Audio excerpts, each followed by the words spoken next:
Hey everybody, how's it going? Andrew here, and I just want to ask for a small favor, which is, if you're a fan of the show, then share it with someone you know. Seriously, if you like the content, the topics, the guests that we have here on the show, and feel that what we're discussing is really helpful and beneficial for you, great. But then all that we ask for is if you think that could also help someone else, then just share it with them. In whatever capacity, whether it's a community, online, it doesn't matter. If you just feel that this is helpful for you and others can benefit from the content, then it would just mean the world to us if you could share it with them too. So that's it. Again, can't thank you so much for being such great listeners. And now let's get right to the show. Hey everybody, welcome back to another episode of Indie Game Movement, the podcast that talks about the marketing and business of indie games. I'm Andrew Pappas. I'm going to be your host today, and we're going to be talking about going from indie dev underdog to prominent publisher. Now, the journey to success is different for all of us, regardless of our beginnings. Overcoming challenges and learning how to pivot are all valuable experiences, but sometimes it's the humble beginnings that can really pave the way to reaching your destination. In today's episode, we'll be discussing one company's rise to prominence and how their evolution, adaptability, and resourcefulness and the lessons they learned help them go from an indie dev underdog to a prominent publisher. So that's what we're going to be talking about right here today on Indie Game Movement.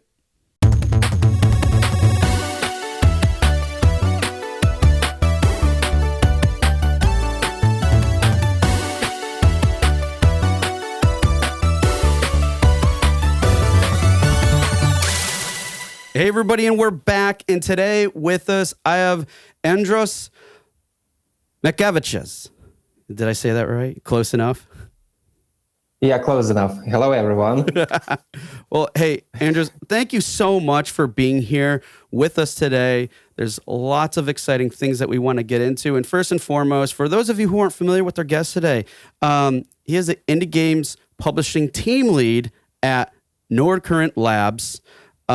They have extensive publishing experience, community building experience, and so much more that we're going to get into today. They have quite an interesting story, and thankfully, Andrius is here with us to share that story and his a little bit in terms of what it relates to our topic, which is covering like indie dev underdog to a prominent publisher, because they have gone through so much and have done really awesome things in that time. But before doing that, Andrius, I'm just really curious though, outside of some of those things, what else do you do with the company in general? And when you're not doing those things, what do you do on the side, or what do you do as a hobby, or just to kind of unplug when you're not working? Mm-hmm. So starting maybe from the company stuff, so there are a lot of responsibilities that I have besides my day-to-day job. So as we're working in publishing indie games, so some part of my job, so to say, is to playing the builds that developer sends us. So it's not we don't have like set hours that you have or can play for like 1 hour, 2 hours a day. It depends on the workload, on the area stuff. So usually besides main stuff, I play some games at my work.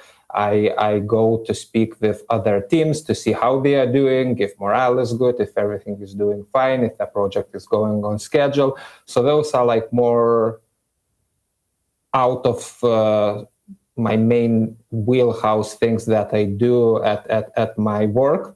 And in terms of passive activities, I'm mostly like introvert at heart, so most of my passive stuff that I do is also passive activities. So I like reading, I love like fiction, I love fantasy books, I like collecting and playing video games. I have I'm not big collector, but I like to have retail copies of the games that I like. So I have around like 300 to 400 of PlayStation 3, PS5, and PS4 games. I like that platform, and especially for collecting. So I do that. I get back to watching anime recently. Oh, I need to do that. Yeah. And I'm also started to dabbling in Legos, and I also want to try to start miniature paintings. And to sort things up a little bit, I like to hike. So that's, I believe, my one of the rare things that I do like more actively and that I enjoy. Wow, that's quite a bit of things. I mean, everything from the work side, but especially down to, the unplugged side, which is, I think, great because it sounds like a lot of those things not only are gaming related and everything, but in a very fun and healthy way, but also just a great way to really recharge, if you will, and then get right back to getting down to business with the work you do. So that's really exciting and really appreciate you sharing. And yeah, it'd always be interesting to find out how those getting into the miniature paintings go and stuff. I mean, that is something that I've contemplated myself here and there. But at any rate, lots of great stuff there. That all said, we want to dive in a little bit more and have you go through the Q box round. And for those of you who aren't familiar, it's just a series of random questions I prepared for our guest today. So, Andrius, are you ready for the Q box round? Yep. All right. First, what's the most helpful or impactful advice you ever received? So I don't usually get many advices, and I'm not into whole couching and then also self-help and then those books seem. But one of the things that actually helped me and that's the reason I'm into this industry is advice I received from my friend, and that advice was that almost anyone can work in the gaming industry if you want to and actually love it. Even if you're not programmer, even if you're not artist or game designer, you can work in gaming industry. I myself always thought that you need to have some special education or some kind of secret, to know some kind of secret password to get into the industry, some secret handshake. But it turned out that only thing that you need to do is to genuinely love the medium, and that's usually enough at least to start in humble beginnings, because gaming industry needs accountants, it needs business people, management, HR, project managers, and community managers, and so on. And if you start at these positions, later on you can even switch if you want to work on game designers or something like that. But there are lots of ways, and that's the advice I received from my friend. So that I believe it was pretty helpful, considering that it was my dream job. Yeah, no, that's great to share. And it's funny, that's been coming. That's pretty common that we hear on the show too, where people's backgrounds are extremely diverse and everything. And it's really interesting to see that happen, but no, really great advice. All right. What's the biggest failure, you had as a studio, and what did you learn from it? Or, yeah, I know this is a tough one because it's always hard to look at, things and how we apply learning from it. But is there anything that comes to mind? Yeah, I believe the one thing, and it's not maybe a failure from our side as a company, but maybe more of the realities of the market itself and difficulties, what we faced and what we learned is in 2008, as you know, there was economic crisis, and also markets started slowly to change the business model itself, because all the platform holders opened up their storefronts, and it was a lot of easier way to publish the games in the digital platforms than it was doing that in the retail. So one of the big challenges North faced is moving from retail boxed market to the digital, because at that time we were self-publishing our games, and one of our games we published, Falling Stars, we did that from our side, and it was quite a big undertaking to learn like lots of stuff, how retail market work, how distribution worked, and so on. So we did that, and then the economic crisis hit, the market changed, and we had to like adapt and learn new things, how to work in that market with the seventh generation of consoles. So we jumped into the digital space, and we released our upcoming titles on retail and digital. And for example, when we released 101 games for mobile, we received like more than 1 million downloads in 2 weeks. And for us, like those numbers previously when we worked in retail market were very uncommon. So it was like eye-opener, because right now when you're looking the hindsight, it's like quite easy to see that, oh, digital is the future. At that time, it was like quite scary, and we had to learn quite new things as a company and as an individuals to work in that space and to work on that. Yeah, no, that's a good one too, because I mean, if you're really familiar in a particular space, and then when so many other elements are thrown at your way where you're forcing you to change, it's quite a challenge and learning experience for sure. And appreciate you sharing that with us. And last but not least, and the staple here on the show, is what game are you playing now? So you have a lot of games you probably play, but what are you playing? Like, what's in your console? What's the last thing that was booted up? What was it? Yeah, so usually how I roll is I play a few games at the same time to change things up. And as I have a huge backlog, which I love having, because most people like hate backlog. For me, I look at it as a like library where you can go and choose like what you can play and pick based on what you want to do at that moment, instead of like chasing new trend. So from my part, currently I'm playing as my main game is Ghost of Tsushima on PlayStation 5. Okay. And as a fan of like older anime, as a fan of feudal Japan, it's my like dream game. And I usually mix it up with one or two indie titles. So right now I'm playing as a side game when I need just to relax, or when I have like 20 minutes, or I'm too tired to play Tsushima. I'm playing Hades and also Vampire Survivors on my Steam Deck. Wow. So definitely a lot. And, you know, I'll count those, because basically, like you said, it's like I have multiple games going at the same time, which is that's awesome. I wish I could be the same there, but I'm happy when I get to play one, whether it's an old one or a recent one. So awesome. Good ones to play as well. Well, hey, thank you so much for going into more detail, sharing that stuff. But now that we got that covered, I would love for us to get into the meat of this conversation, have this discuss everything we're about to with from the topic of, you know, going from indie dev, Underdog, to a prominent publisher, because there's quite a story there. So why don't we start out with that? You know,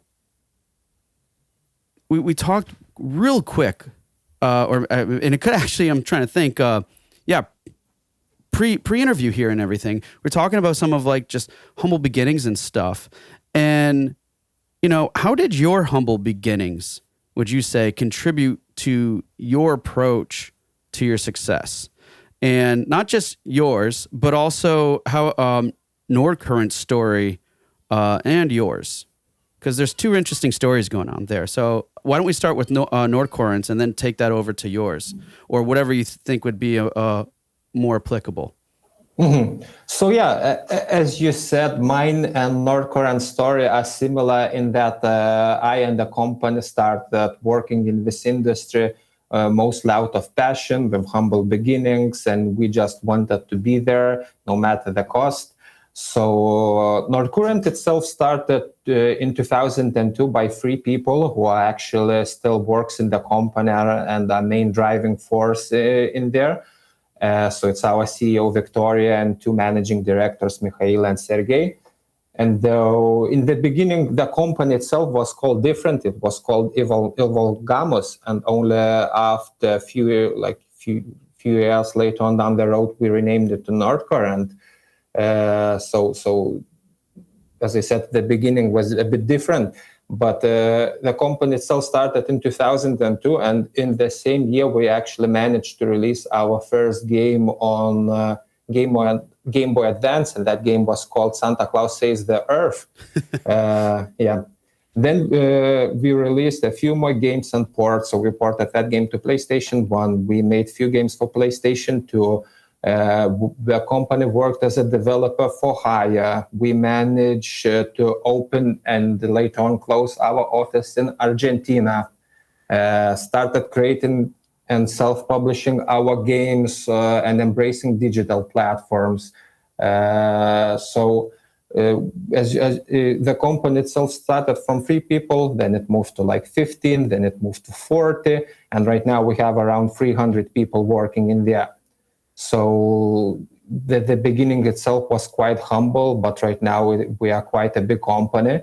And speaking about me and how like I'm similar in terms of like humble beginnings, my story was what I was working in B2B business before this job, and I was working as a business developer, and that work was sucking me dry. I was like tired, not happy.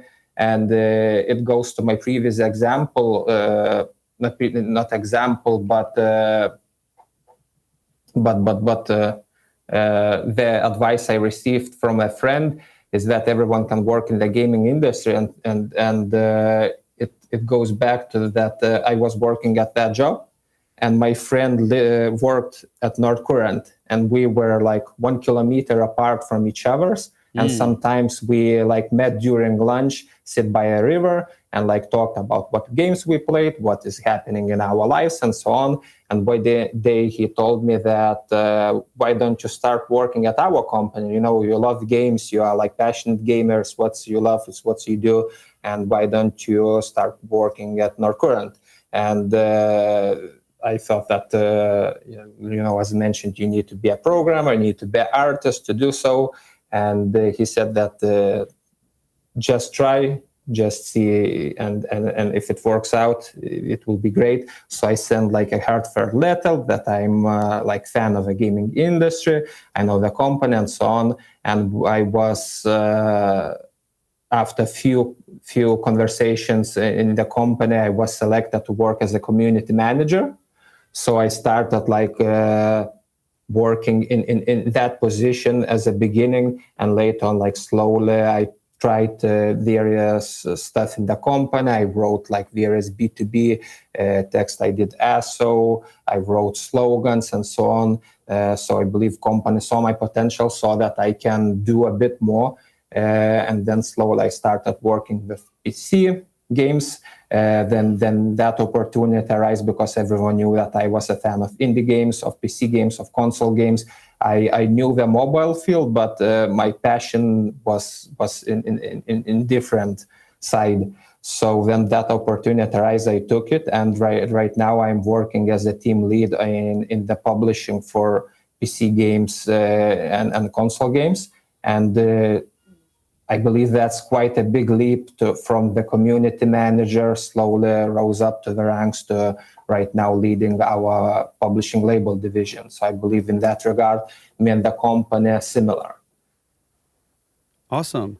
Now, and let me ask you this, because I think that context is important to, address this part of the question.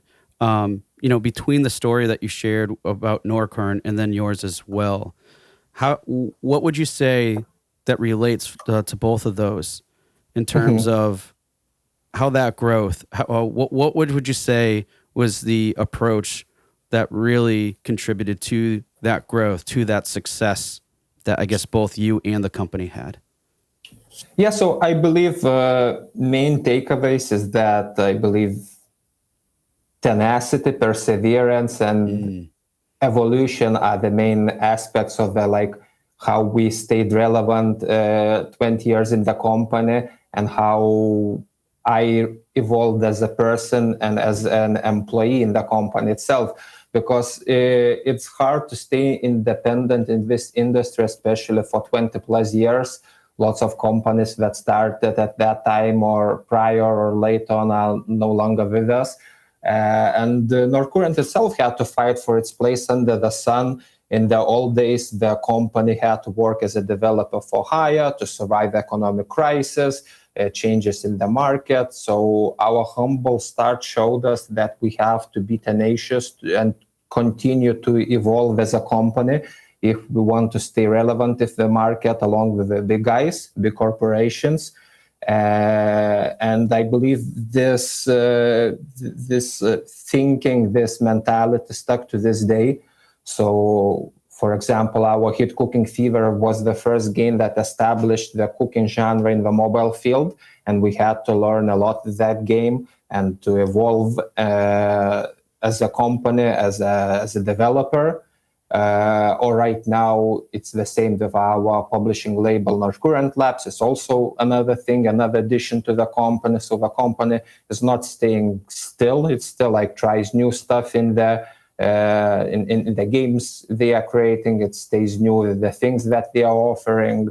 So yeah, I believe our humble start toughened us out and also showed us that you need to stay like relevant and evolutionary if you want to compete in this ever-changing market.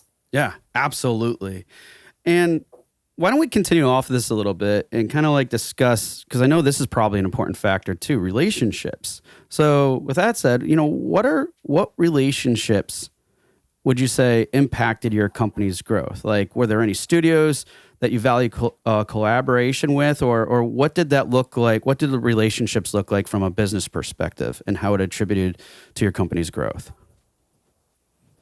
Mm-hmm. I believe most of our growth was not because of the relationship with other developers or publishers or brands, but for our own releases. But if I had to say like one thing that helped us, I believe our work as a developer for hire with Activision and DreamWorks helped us to understand how big corporations operate, how you work with big companies on high-profile names and titles, how like all the management of projects of such scale works. So it taught us a lot, and I believe those lessons helped us, the company, to grow later. Then we have our own big projects, our own releases, our own titles that we have to develop at the same time. So it helped us to learn a lot of things in the management side, in the development side, and so on.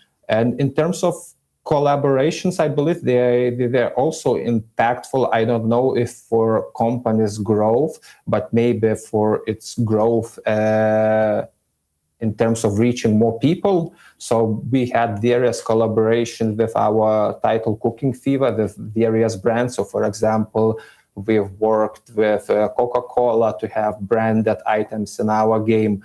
We worked with Hell's Kitchen, Hard Rock Cafe.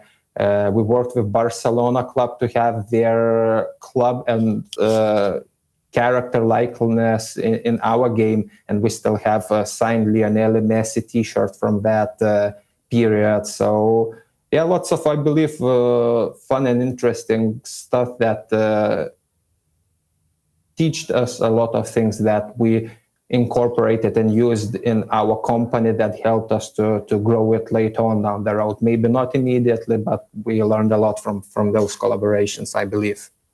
Yeah, and I think those are interesting points, because through those relationships, through those collaborations, you could really, like you said, take those learnings, kind of emulate them, but also like apply your own sauce, if you will, apply your own values and everything else as it works to the as it works, for the company and stuff. And then I think, as you basically mentioned, was you take they take those core ingredients and then in implementing them, but in improving upon them, can really then probably attribute or relate to the growth overall as a whole. So it's like all stemming from somewhere.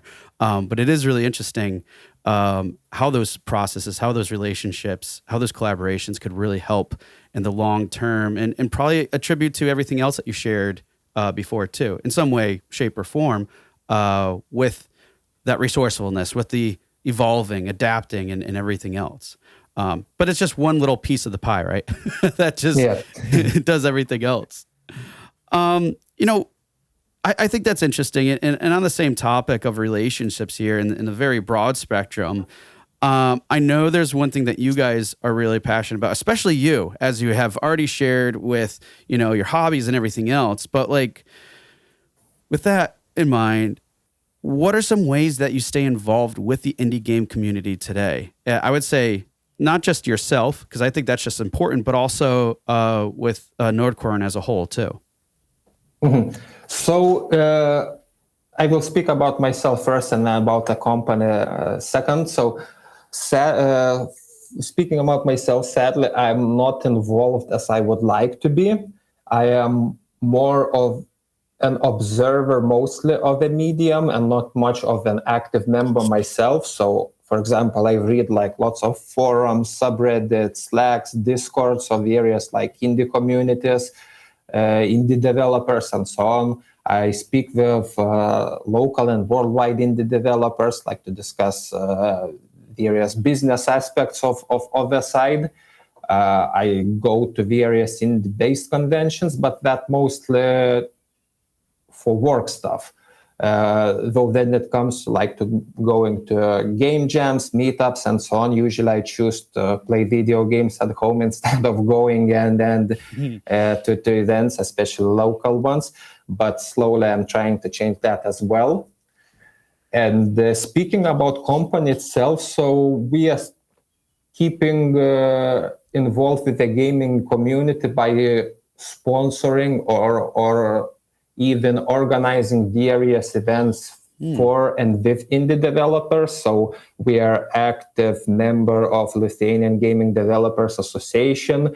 So we sponsor some of like game jam events or meetups where like gaming developers come up, hang out, drink some beer, eat some food, and then discuss like what they are working with and so on, just to keep everyone like feeling that they are part of the community and group. Also, we are doing various like workshops or help to organize various events. So, for example, we had at our office last week a representative from Nintendo who did a workshop about like how Nintendo does their stuff. So Lithuanian developers could come to our office, speak directly with the Nintendo representative, ask the questions they want to, and so on. So we, I believe, doing like mostly that kind of stuff to keep like relevant, to keep involved, and also not only to take, but also give to the developers as well. That's what we are trying to do. Yeah, I liked how you ended that there, because as important as it is to stay in the company too, I mean, there needs to be, other intents, and specifically how it relates to business and everything. But I think but it sounds like just everything that you listed that Nordcorn is doing is still having that right balance. And if anything, more of the intent is backing behind the community as a whole. Because how would you feel that this contribution not just is helping the community, the direct community, and not just potentially helping for potential, business development opportunities, but also helping the industry as a whole? Like, can you speak to anything of that in terms of your feelings or opinions?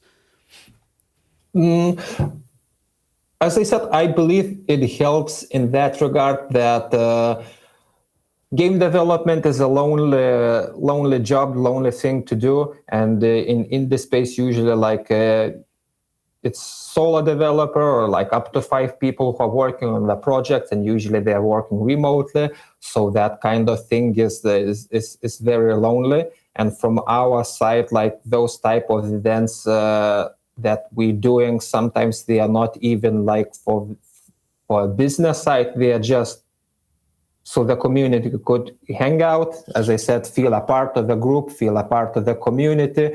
And then I believe it helps to keep morale boosted, to see what everyone else is doing, to keep inspired. So it just gets the ball rolling so that, as I said, the community would stay strong, would stay relevant, would stay inspired to still continue work. And it's not for a business aspect, because it's very hard to like gauge those things and also get something in return. But it's just, as I said, just to keep the industry relevant, because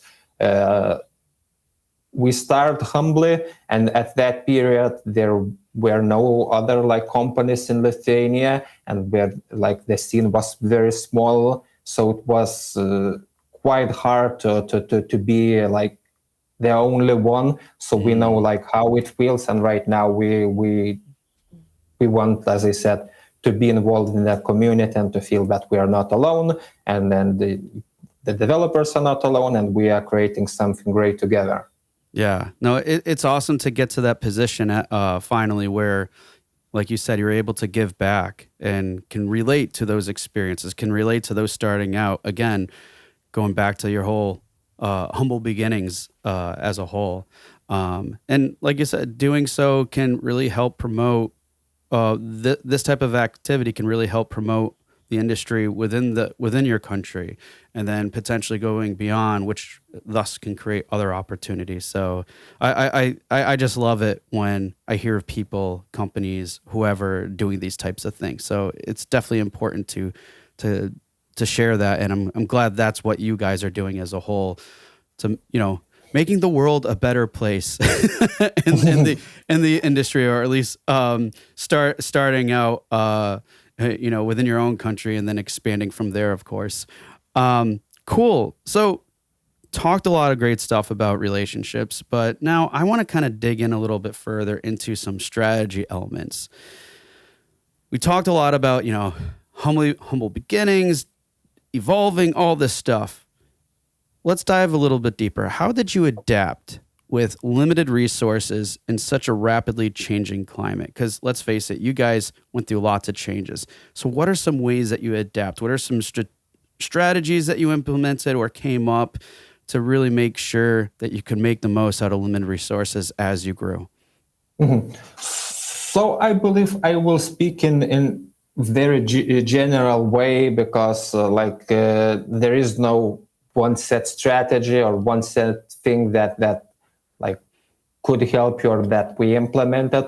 I believe you adapt with limited resources, mostly with being fan of the medium, because then you are a fan of it yourself. You are in tune with news. You are in tune in trends, because you are always like reading the news, checking what's happening. You are playing the games. You know what upcoming games are coming out. So it's a bit easier to see the upcoming trends and possible hurdles. You don't have to like pay someone to do a market research. You don't have to have like advisory board or something like that. If you're a fan of it yourself, you already like know what's happening. So I believe being fans of the medium, fans of the industry, helped us to like see what's happening, see what might be coming, and then based on that experience and based on that knowledge that we have and what we had previously acquired, we combine that, and then we are thinking of strategies. What can we do? Because we're seeing, for example, that like new storefronts are coming up. Is it worthwhile doing, or people are still buying like a lot of retail stuff? So we try doing both and releasing like both games on digital and on retail.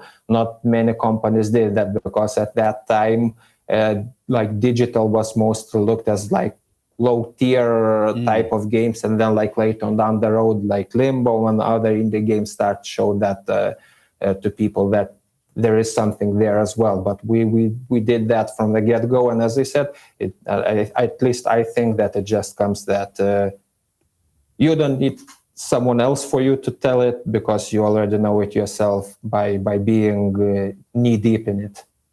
So let me ask you this then. I see how there can be a lot of value in being, fans of and being very passionate about the space, about the games and everything else.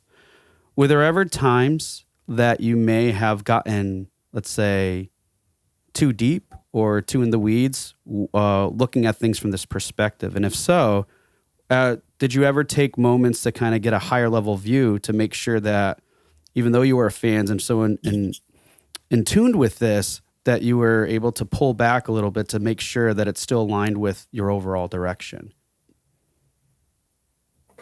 Yeah, I believe also, like as I previously told, like then we do those events for like community get-ups. Then we like have various like when we go to the showcases. Those things also help, like because you speak to other people, you speak to other developers, you speak to other publishers.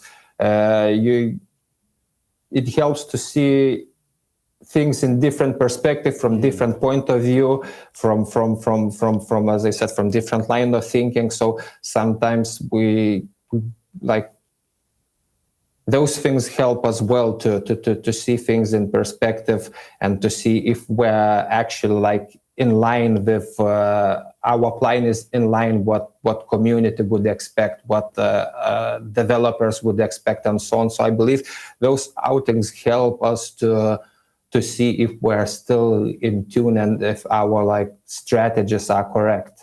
Nice. I believe so. Yeah.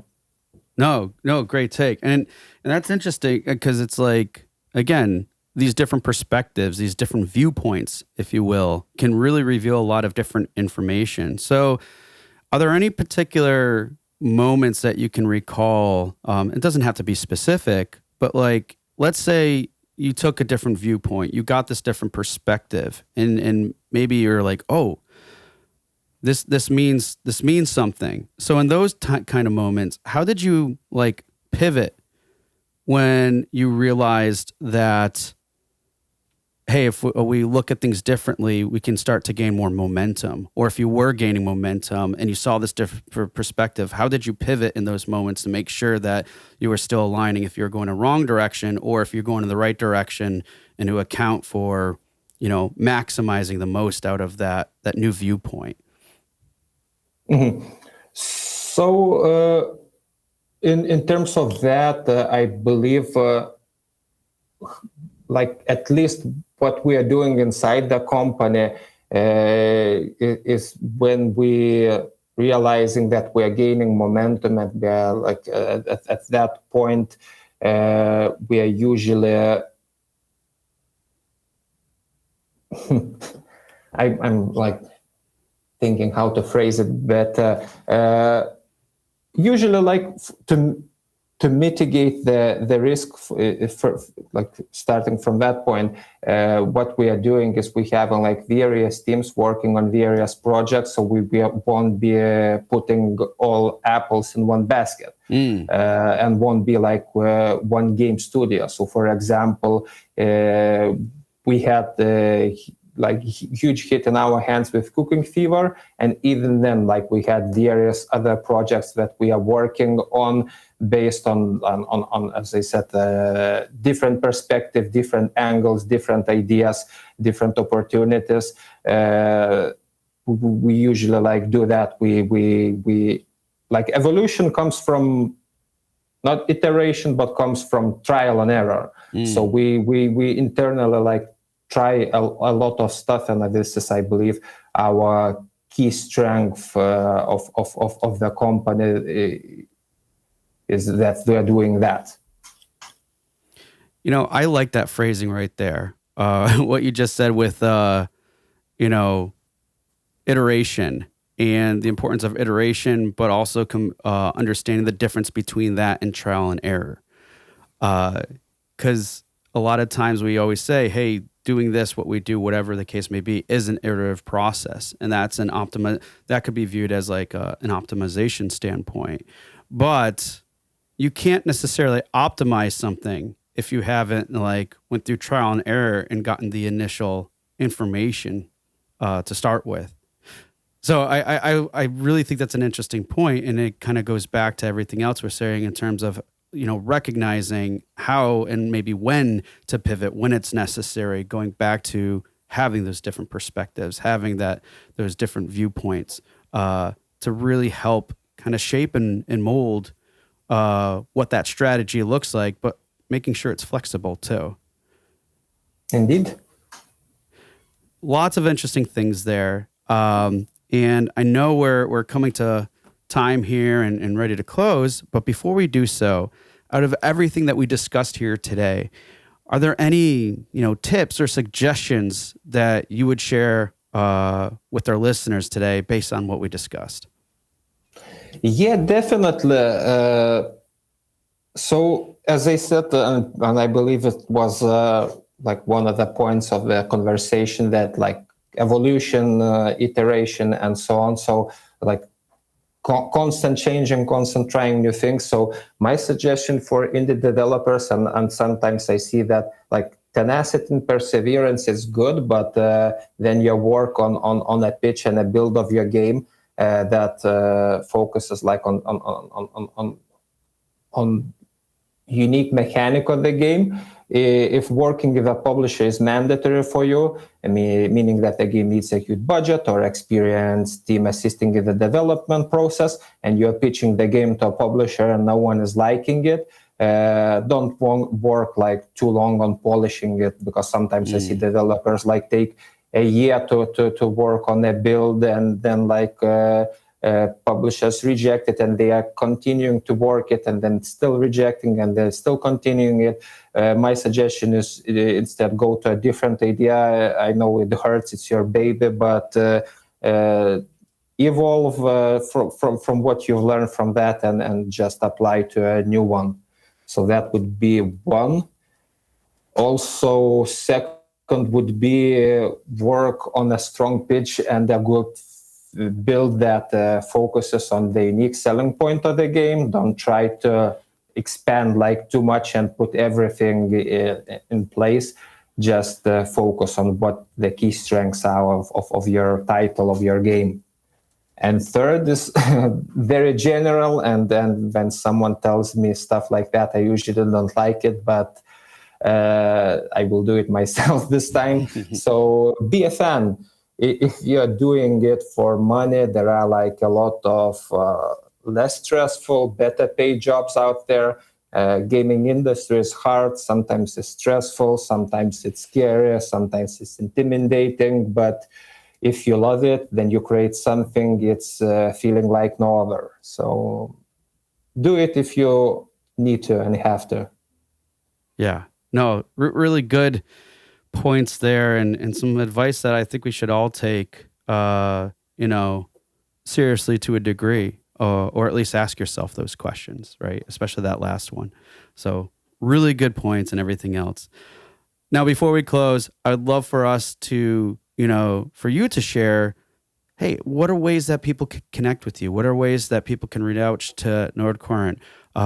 Links, anything you can share, what would those be?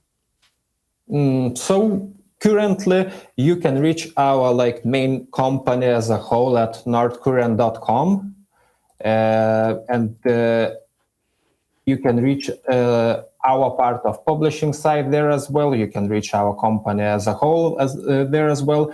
But if you want to reach us as a publisher, you can do that via Twitter, and it's our handle is Nordcurrent Labs. Okay, handle most social media. Sorry? Most social media. You said your handle, so Nordcurrent Labs. Labs, yeah, and that's it. Nordcurrent Labs. Okay, but on Twitter and wherever. Yeah, else. On Twitter. Got it. We don't have Facebook. We have Discord, but sadly, for Discord, we made it this way that you would need an invite link, so I won't be able to provide it. No, that's fine. At the podcast, there is no way to do that, sadly. No problems at least there. Yet.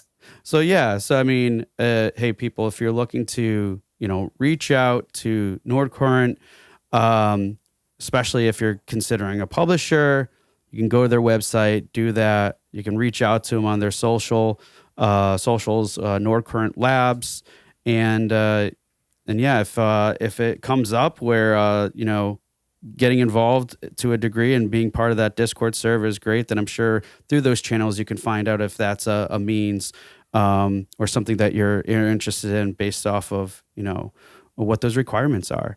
And well, Andrius, I can't thank you enough for being here today and really sharing your story from these humble beginnings and everything else. It was really a pleasure to have you on the show today. Yeah, thank you as well. I can thank you enough for inviting me and giving me this opportunity to speak with you, to share my experience, so to say. So thank you very much for this opportunity. And then thank you everyone for listening. Hey everyone, thank you for listening to another episode of Indie Game Movement. I'm Andrew Pappas, your host, and the show's producer is Mustafa Price. Show notes for this episode can be found by visiting rengenmarketing.com, the number episode of the show. Rengen Marketing is a consulting marketing company that helps indie devs with their marketing efforts. Whether you need guidance with your game's marketing strategy or could use a free marketing plan template, then please visit www.rengenmarketing.com and take action. A special thanks to Dakota Saw for Season 2's opening theme and Melissa Gellis for the new logo design. And as always, thanks for being such great listeners, and we'll see you next time on Indie Game Movement.